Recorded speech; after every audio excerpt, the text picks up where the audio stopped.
لائے پیر سید مخدوم رضا شاہ صاحب، صاحبزادہ رشید فضل شاہ ولی، اور منہاج القرآن سے سید فرق حسین شاہ صاحب اور ذوالفقار احمد قادری صاحب تشریف لائے۔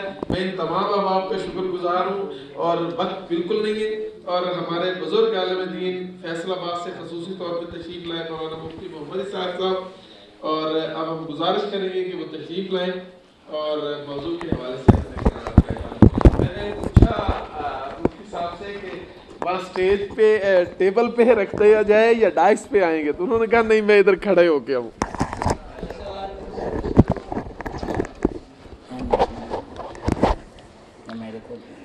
الحمدللہ رب العالمین والصلاة والسلام علی سید الاولین والآخرین وآلہ الطاہرین واصحاب المنتجبین، اما بعد۔ محترم حاضرین کرام، وقت بہت تھوڑا رہ گیا۔ اس موضوع پر میرے جو خیالات ہیں وہ آپ انٹرنیٹ اور ویب سائٹ پر سنتے رہتے ہیں۔ یہ موضوع اتنے تھوڑے وقت میں سمیٹا نہیں جا سکتا۔ آپ نے سب حضرات کی گفتگو سنی، مگر میرا جو انداز ہے نا، اور جو میں نے اس موضوع پر تحقیق کی، اللہ کے فضل سے میں نے کمزور روایتوں پر انحصار نہیں کیا۔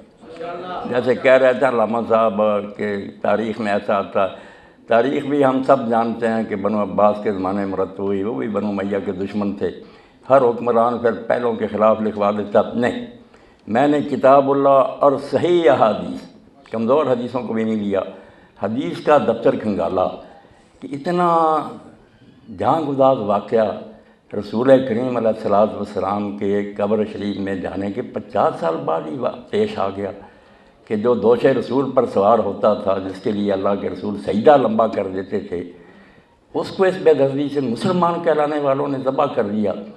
اور جب کہ وہ دیکھ رہا تھا کہ میرے ساتھ بہت تھوڑے آدمی ہیں اور یہ جمی جمائی حکومت ہے، میں اس کو بدل نہیں سکتا، نہ بدلا جا ہی سکا، تو وہ کیوں اٹھے؟ جب کہ لوگ کہتے ہیں لوگوں نے منع بھی کرتے رہے، بظاہر حالات ایسے ہی تھے کہ اٹھنے کا کوئی جواز نہیں تھا، مگر کوئی ایسا حال تھا جس کی وجہ سے انہوں نے محسوس کیا کہ اب خاموش رہنا جو نا یہ بہت جرم ہوگا، اسلام پر ظلم ہوگا۔ تو اس کو سمجھنے کے لیے نا جو باتیں آپ نے سنی وہ سب ٹھیک ہیں، مگر آپ یقین جانیں کہ اس کو سمجھنے کے لیے جب کوئی شخص صرف یزید کے دور تک ہی رہے گا نا، اس واقعہ کو سمجھ نہیں سکتا۔ کہہ رہے یزید شرابی تھا، فاسق تھا، وہ اتنی بات نہیں تھی، وہ شرابی زانی بھی ہوتا تو یہ کوئی اتنی قیامت نہیں تھی، پہلے بھی لوگ شراب پیتے تھے۔ مصیبت یہ تھی کہ قرآن اور حکومت کا ساتھ چھوٹ رہا تھا، قرآن الگ ہو گیا تھا، حکومت الگ ہو گئی۔ میرے محترم ساتھی کہتے ہیں لوگ نماز پڑھتے روزہ رکھتے تھے، ان چیزوں کا انکار نہیں، وہ حکمران بھی کرتے تھے، کوئی انہوں نے علانیہ انکار نہیں کیا ان چیزوں کا، مگر وہ علامہ اقبال رحمۃ اللہ علیہ بات، ملا کو جو ہے ہند میں سجدے کی اجازت، نادان یہ سمجھتا ہے اسلام ہے آزاد۔ جب تصور یہ رہ جائے کہ نماز ایک شخص پڑھے شراب نہ پیے بس دین ہے، تو پھر کیا کربلا کی سمجھ آئے گی؟ نہیں۔ جب وہ سمجھے کہ اسلام اور توحید نام ہے، ما سوی اللہ را مسلمان بندہ نے پیش فرعون نے سرش پر افغندہ نے، اللہ کے قانون کو چھوڑ کر جب حکومت کرنی شروع کر دی ہے، نمازیں چلتی رہیں، روزے ہوتے رہیں، حج کرتے رہیں، مگر قانون خداوندی سے جان چھڑا لی جائے۔ علامہ اقبال رحمۃ اللہ علیہ ایسی فرماتے ہیں کہ کربلا کا حادثہ کیوں پیش آیا؟ کیوں حکومت رشتہ قرآن سے؟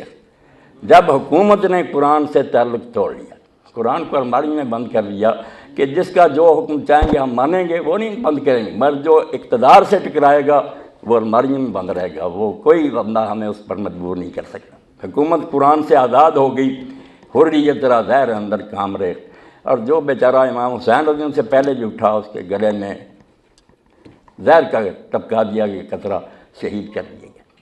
جب حالات اس نہج پر چلے گئے، ناراض نہ ہوں، باتیں کچھ تلخ بھی ہیں کہ حضرت معاویہ رضی اللہ تعالیٰ عنہ کا دور جو ہے، خود رسالت مآب علیہ السلام نے اس کو اسلامی حکومت نہیں کہا، یہ ہماری طرف سے زیادتی ہے۔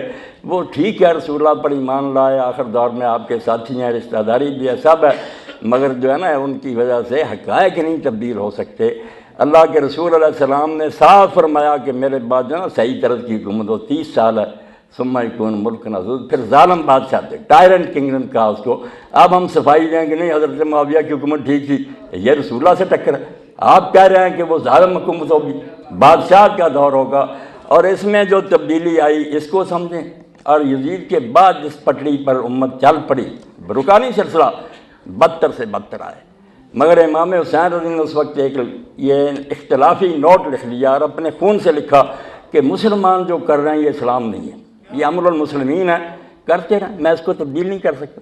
مگر جیسے ایک جسٹس اپنا اختلافی نوٹ لکھتا ہے کہ یہ کام غلط ہو رہا، اور لکھنے والا وہ تھا جو وارث رسول علیہ السلام تھا، اس لیے اس کا فتویٰ امت نے ایسا قبول کیا کہ آج تک امت میں کوئی حضرت معاویہ رضی کو خلیفہ راشد کہنے والا پیدا نہیں ہوا۔ سب نے تسلیم کیا کہ واقعی وہ حکومت تھی، مسلمانوں کی تھی، مگر اسلام کی نہیں تھی۔ یہ برکت ہے امام حسین رضی اللہ کی، جس کی وجہ سے اقبال کہتے ہیں کہ قرآن اور کربلا کیوں کٹھے ہیں؟ رمز قرآن حسین آمد سے، قرآن کی رمز تو حسین سے سمجھ نہ آئی، زیاد سے وہ شعلہ فروخت۔ اس کے بعد جہاں بھی کوئی انقلاب کے لیے اٹھا، کسی نے اسلامی نظام کے لیے کوشش کی، تو یہ چنگاری اسے امام حسین رضی اللہ کی عادت سے نصیب ہوئی۔ تو امام نے اپنے اقدام سے دو چیزوں کو، اسلام اور امر المسلمین کو الگ کر دیا کہ مسلمان جو کرتے رہیں اس کے ذمہ دار یہ ہیں، اسلام الگ ہے۔ میں تھوڑے وقت میں صرف ایک بات آپ کی خدمت میں عرض کروں گا کہ یہ یزید کے دور سے پہلے امام حسین رضی اللہ پر جہاد فرض ہو چکا تھا۔ یزید کی بیعت اور یہ نا شراب وغیرہ کی کوئی بات نہیں تھی، خود حضرت معاویہ رضی اللہ کے زمانے میں بھی لوگ ان کے پاس آتے تھے، محبت رکھنے والے، کہ آپ کے بھائی نے صلح کر کے یہ کیا مصیبت ہمارے گلے میں ڈال دی کہ ہمارے ساتھی مارے جا رہے ہیں، قتل ہو رہا ہے، ان کی جائیدادیں ضبط ہو رہی ہیں، معاہدے کی ذرا پابندی نہیں ہوئی، اور ممبر و محراب میں امت کے اتنے بڑے سردار رسولہ کے بھائی پر جمعہ اور عید کے خطبہ میں لعنت کی جاتی ہے کہ علی پر لعنت ہے اور اس سے محبت، یہ کیا معاہدہ ہے؟ تو امام حسین رضی اللہ یہی کہتے رہے کہ میرے بھائی نے ایک معاہدہ کر لیا۔ سورہ حسن پر بھی میرا خطبہ سنیں، شیعہ سنی بھی نہیں سمجھ سکے کہ حسن نے یہ سورہ کیوں۔ یقین جانیں کربلا کا کوئی جواز ہی پیدا نہیں ہو سکتا تھا، اگر حسین اٹھتے نا سورہ حسن کے بغیر تو بالکل بھوکے ہوتے۔ ہموار اس کام کے لیے حسن کی سورہ نہیں کیا کہ فری ہینڈ دے دیا۔ جو ڈھونگ رچایا ہوا تھا نا کہ حضرت عثمان رضی کا خون کا بدلہ نہیں لیا گیا، یہ ایک پردہ ڈال لیا تھا، اس سے عام لوگ جو متاثر ہو گئے۔ حضرت حسن رضی کا اگر میں جنگ بھی لڑوں گا، پہاڑوں جیسی فوجیں لے کر حضرت حسن گئے تھے، اور مقابلے میں معاویہ بھی آیا تھا، مگر انہوں نے دیکھا کہ میں جیت گیا، پھر کیا ہوگا؟ وہ الزام رہے گا کہ عثمان رضی کے خون کا بدلہ نہیں لیا۔ میں اس کو فری ہینڈ دیتا ہوں، درمیان سے نکل جاتا ہوں، اور پھر دیکھوں گا کہ وہ عثمان رضی کے خون کا بدلہ لیتا۔ سب شیعہ سنی جانتے ہیں، پھر نہ یہ کیس پوٹ اپ ہوا، نہ کوئی قاتل عثمان پکڑا گیا، نہ کسی کو سزا ملی، اور دین کے ساتھ ایسا مذاق ہوا کہ کہہ رہے ہیں نا کہ دین قائم تھا، دین نہیں قائم تھا۔ بالکل یہ ٹھیک ہے، نماز روزے کرتے تھے، میں صحیح بخاری سے لے کر حدیث کی ہر کتاب سے ثابت کروں گا کہ وقت تو نماز کے جو تھے وہ بہت بدل گئی۔ زور جو تھی عصر کے بعد پڑھی جاتی، عصر مغرب کے قریب خطبہ جمعہ اتنا لمبا ہوتا کہ لوگ اشارے سے بیٹھے بیٹھے نماز پڑھتے، اور اگر کسی بیچارے نے اٹھ کر پڑھی تو اس کا سر قلم کر دیا گیا۔ اور اس پر ہی حضرت حجر بن عدی نے جب زیاد سے کہا نہ کوفہ میں کہ رسول اللہ کے بعد کوئی نبی نہیں آیا، نہ کوئی کتاب نازل ہوئی ہے، یہ نماز کا کوئی وقت ہے، جمعہ کی وجہ سے مغرب ہو رہی ہے، تو ان بیچاروں کے خلاف کیس امیر معاویہ کے پاس بھیج دیا گیا کہ انہوں نے بغاوت کی ہے۔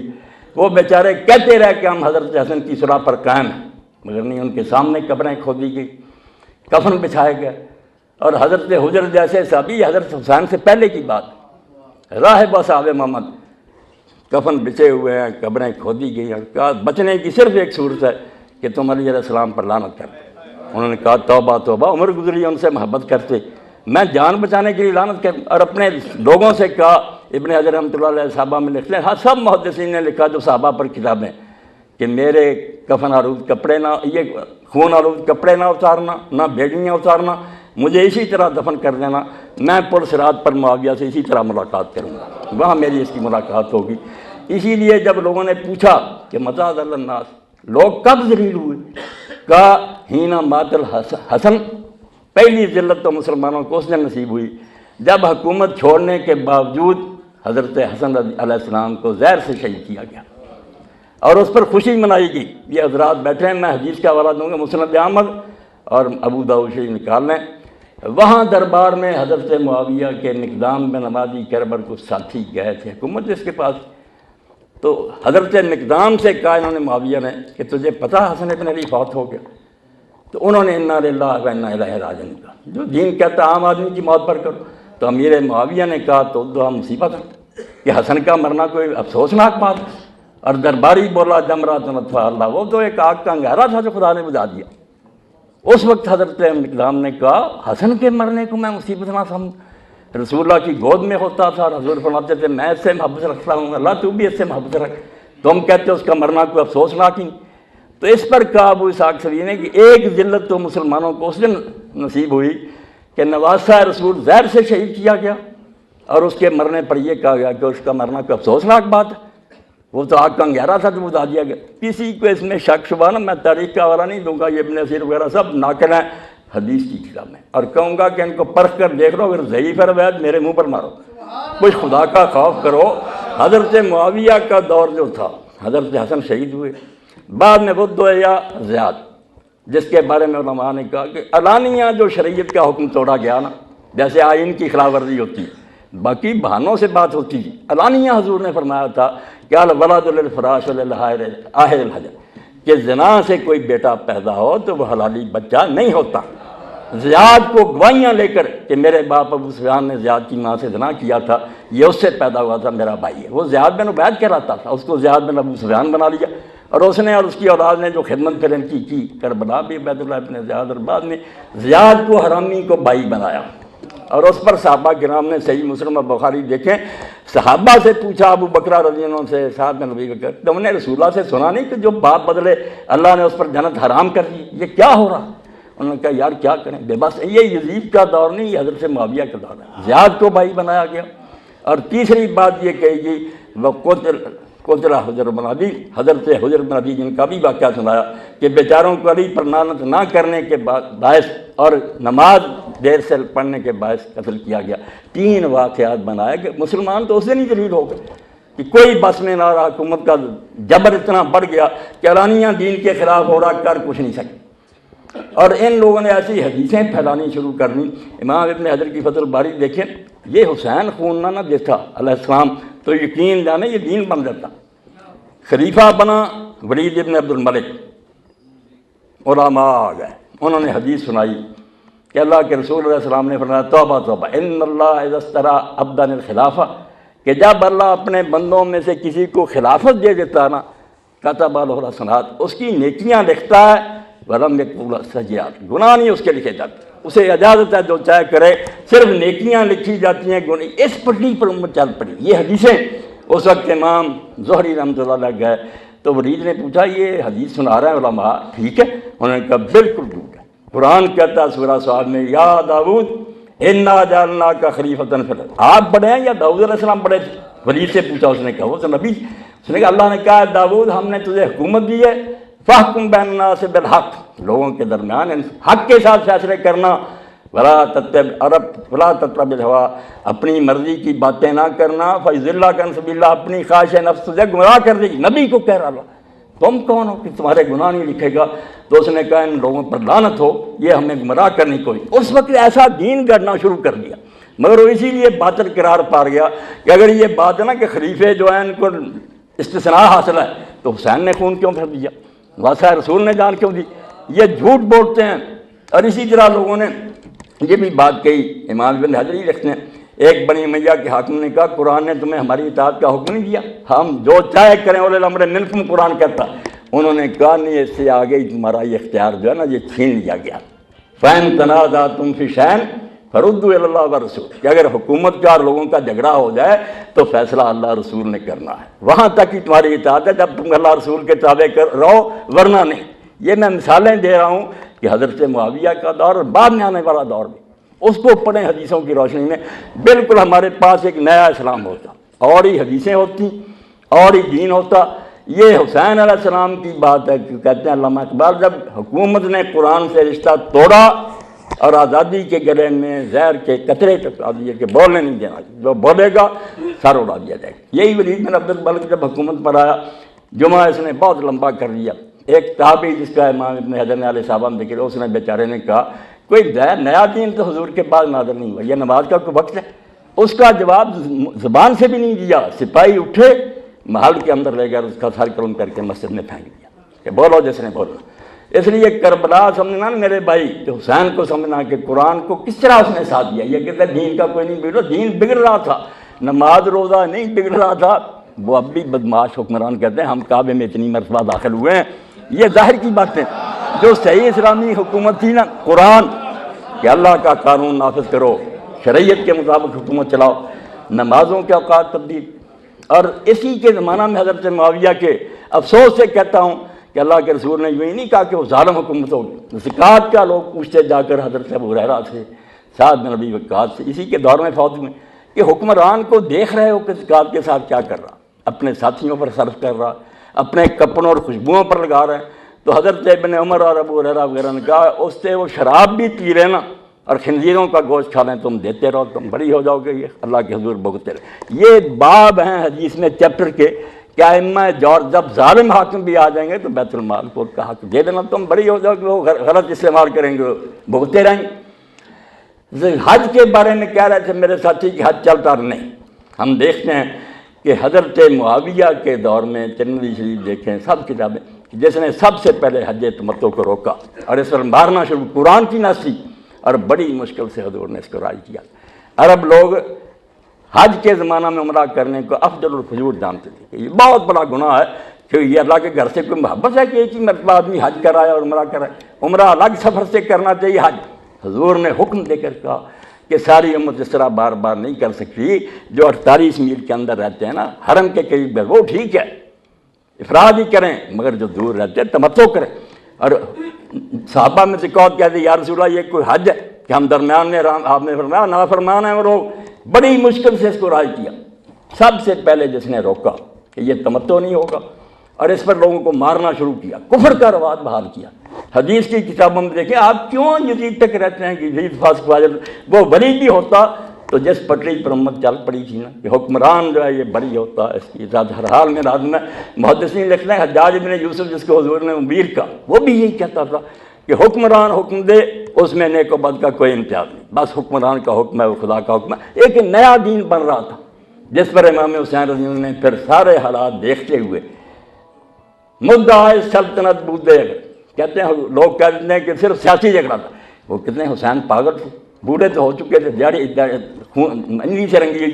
اگر ان کا مقصد حکومت ہوتا تو کوئی تبلیغ کرتے، لوگوں کو خط لکھتے، اکٹھا کر، مدینہ سے مکہ چلے گئے، کوئی سیاسی تقریر نہیں، کسی کو خط نہیں لکھا۔ راستے میں جو لوگ خود ملتے گئے ان کو علانیہ ایک سچے رہنما کی طرح بتا دیا کہ میرا کیوں ساتھ دیتے، میں موت کی طرف جا رہا ہوں، کوئی فائدہ نہیں۔ لوگ چھٹتے چلے گئے، ملایا نہیں، کیونکہ ان کے سامنے کوئی جنگ نہیں تھی، کوئی جانتے تھے کہ میرے باپ کو دھوکے سے بس کر دی، علی ختم ہو گئے، حسن نے چھوڑ دیا، میرے پاس 20 سالہ اقتدار، معاویہ کے بعد کون سی طاقت ہے میں اس کا مقابلہ کروں، مگر ایک طاقت میرے پاس ہے کہ میں میدان میں نکلوں، اپنی بہنوں اور بچیوں کو لے کر نکلوں۔ جب حضرت ام سلمہ نے کہا کہ بیٹا تم جا رہے ہو، ان عورتوں اور بچیوں کا کیا کام ہے؟ آپ نے فرمایا شاء اللہ یرانی قتیلا ویرن نساء سبا، اماں وقت ایسا آ گیا کہ اللہ چاہتا ہے کہ میں قتل ہو جاؤں اور میری بہنیں قیدی ہو جائیں، اس کے بغیر مسلمان نہیں جاگیں گے۔ یہ سو گئے، 20 سالہ جبر نے بالکل ان کی زبانیں بند کر دی۔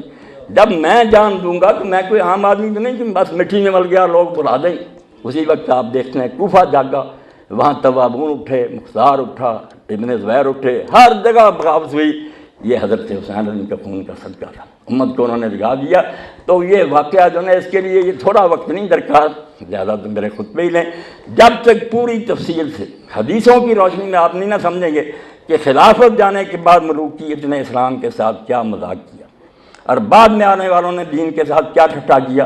ایک اشارہ کرنوں کہ اسلام پھر اس طرح مظلوم ہو گیا کہ ولید بن یزید بن عبد الملک جب خلیفہ بنا، اس نے علانیہ قرآن مجید کو ٹھوکریں لگائیں، ایک خیمہ بنایا، حج کا ارادہ کیا کہ کعبے کے سائز کا اوپر میں لگاؤں گا، وہاں میرے امیر اور وزیر بیٹھیں گے، ساتھ شراب کے مٹکے سے شام تھے، گانے والی ناچنے، کعبہ کی چھت پر۔ وہاں جا کر لوگوں نے سمجھا کر تو کرے گا، بوٹیاں تیری اڑنے، بعد آ گیا، مگر زندگی الحاد میں زندگی میں کفر میں گزری، اللہ رسول کا مذاق اڑاتا رہا۔ ادھر چل پڑے تھے لوگ، حسین رضی اپنے خون سے اس کو روک نہیں سکا، جا رہا تھا انجن تیز رفت چل، مگر دین میں یہ بات واضح ہو گئی کہ بے شک یہ جو کرتے رہیں یہ اسلام نہیں ہے، اسلام کے خلاف ہے۔ اسلام وہ ہے جو اللہ کی کتاب میں ہے، ان کا عمل جو اس کے ذمہ دار یہ ہیں، اللہ کا دین ان کا ذمہ دار نہیں ہے۔ وآخر دعوانا الحمدللہ رب العالمین۔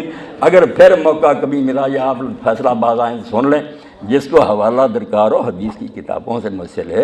اللہ کے لیے نا حسین رضیوں کے قصے کو ایک قصہ نہ سمجھیں کہ وہ یزید کے ساتھ ٹکر ہوئی، ایک شہزادہ اٹھا، اس کی تیاری مکمل نہیں تھی، ہار گیا۔ معاملہ یہ نہیں، معاملہ یہی تھا کہ دین جو تھا نا اس کے لوگ بالکل آزاد ہو گئے تھے، اور امام حسین رضی کے خون کے بغیر لوگوں کو سمجھ نہیں آ سکتی تھی کہ مسلمان جو کر رہے ہیں غلط ہے، سچ وہ ہے جو اللہ کی کتاب میں ہے۔ اللہ کا لاکھوں لاکھ درود اور سلام آپ پر اور آپ کی آل اطہار پر، آپ کے نیک اصحاب پر۔ وآخر دعوانا الحمدللہ رب العالمین، صلی اللہ تعالیٰ علی خیر خلقہ سیدنا محمد و آلہ وصحبہ اجمعین۔ تشریف رکھیں اجتماعی دعا کے لیے۔ میں سید فرد حسین شاہ صاحب سے گزارش کروں گا کہ تشریف لائیں اور اختتامی دعا فرمائیں۔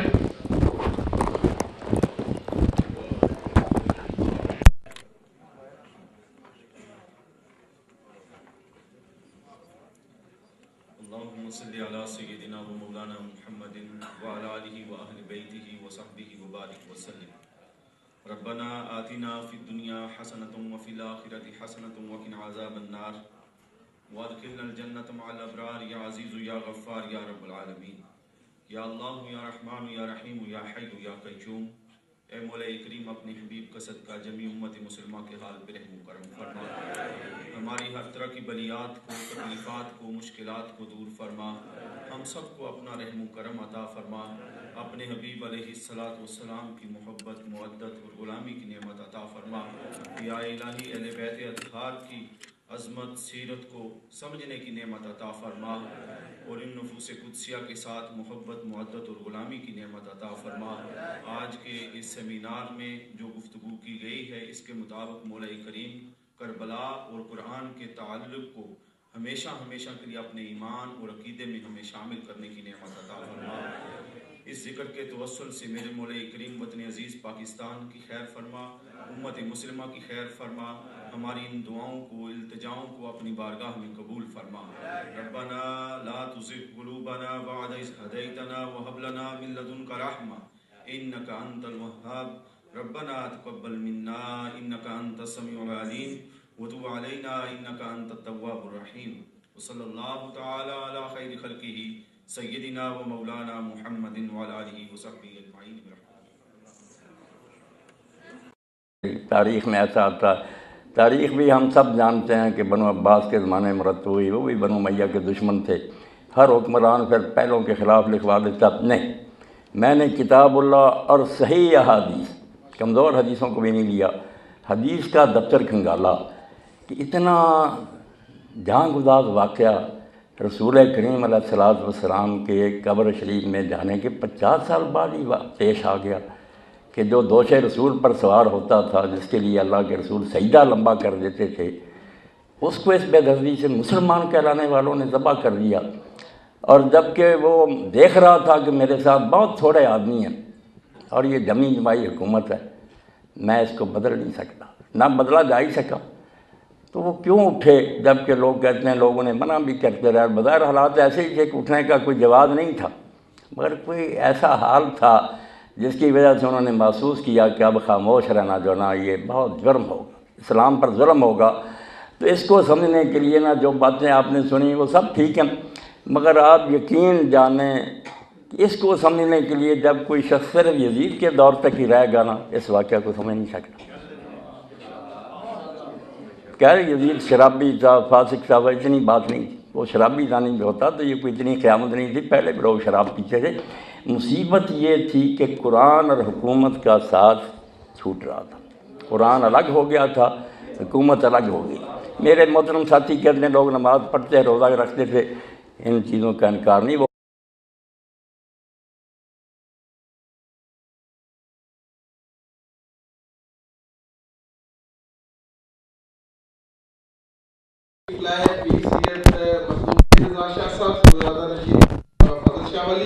اور منہاج القرآن سے سید فرد حسین شاہ صاحب اور ذوالفقار احمد قادری صاحب تشریف لائے۔ میں ان تمام احباب کا شکر گزار ہوں، اور وقت بالکل نہیں ہے اور ہمارے بزرگ عالم دین فیصل آباد سے خصوصی طور پہ تشریف لائے مولانا مفتی محمد اسحاق صاحب، اور اب ہم گزارش کریں گے کہ وہ تشریف لائیں اور موضوع کے حوالے سے اپنے خیالات بیان۔ میں نے پوچھا مفتی صاحب سے کہ وہاں اسٹیج پہ ٹیبل پہ رکھ دیا جائے یا ڈائس پہ آئیں گے، تو انہوں نے کہا نہیں میں ادھر کھڑے ہو کے آؤں۔